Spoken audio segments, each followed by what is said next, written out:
Nice, pretty nice spin. So, the Clovis Pardieux. I don't speak French. Sorry if I butchered that name. Champion of Death, the portrait, really nice. Yes, and maybe you don't want the portrait that much. It's just a picture.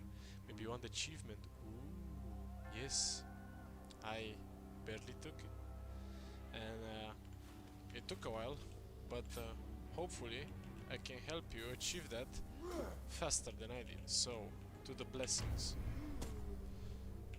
Most blessings don't do that much, but a must, in my opinion, is the Gust of Agility, because it gives you speed after you hit a perfect dodge, and it helps you so much at bosses, especially at Clovis, because you'll have to retreat from some of his attacks. So this is a must, in my opinion, of course.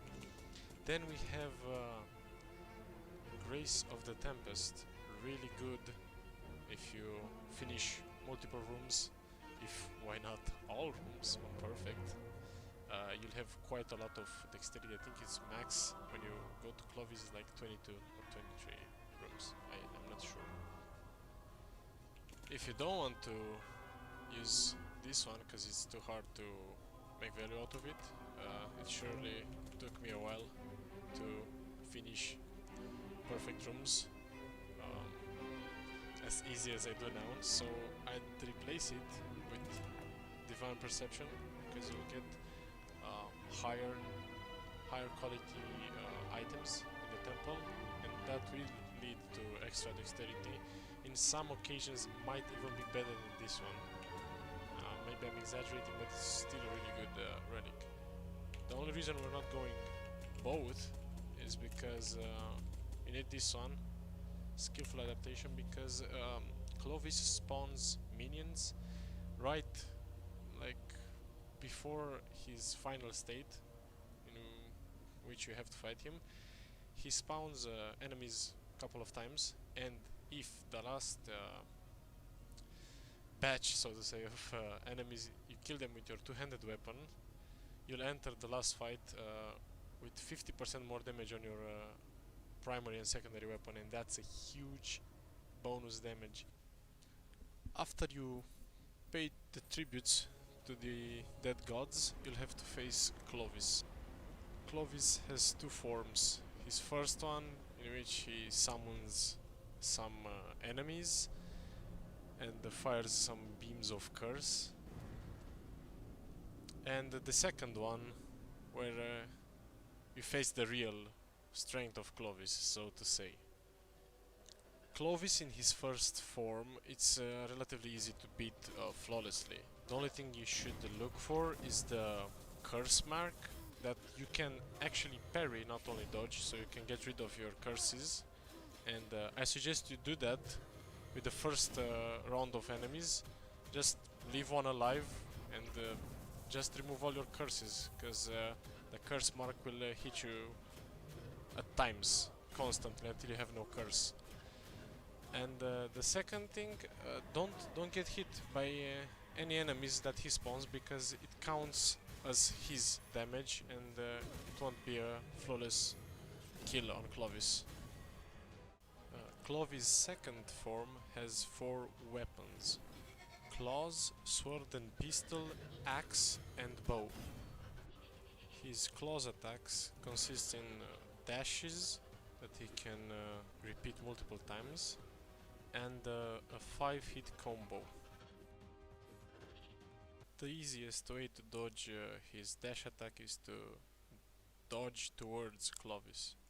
His combo attack is very quick, so you need to chain your dodges if you can't dodge out of his range. His sword attack is nothing but a 5-hit combo, very similar, if not literally the same as the claw one. And the pistol just shots multiple projectiles towards you. The best way to avoid getting shot is to parry the shots, in my opinion, but you can also dodge backwards from the shot. Clovis is using his axe, he's most likely to use the spin attack, and rarely he'll do a jump attack. The best way to avoid his spin attack is to get distance between you and Clovis when you see him spinning, and dash towards him when he's close. The bow is the most annoying weapon because he spams this following missile, and then he comes close range to spam you with little arrows. The best way to get rid of the projectile is to parry it so it doesn't come back for you. As for the small projectiles, you just need to get some distance from Clovis and then you can just walk between them or parry them. And this is my attempt on Clovis. My last advice is attack Clovis whenever he's not attacking you, but make sure you never run out of stamina so you can escape also. So if you play your cards right, you should beat him in his second form before he can go through 3 weapons or so.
I do hope you enjoyed the video and you found it helpful, and I'll take any recommendation on videos or on this game or other games in the future. So yeah, see you in the next video.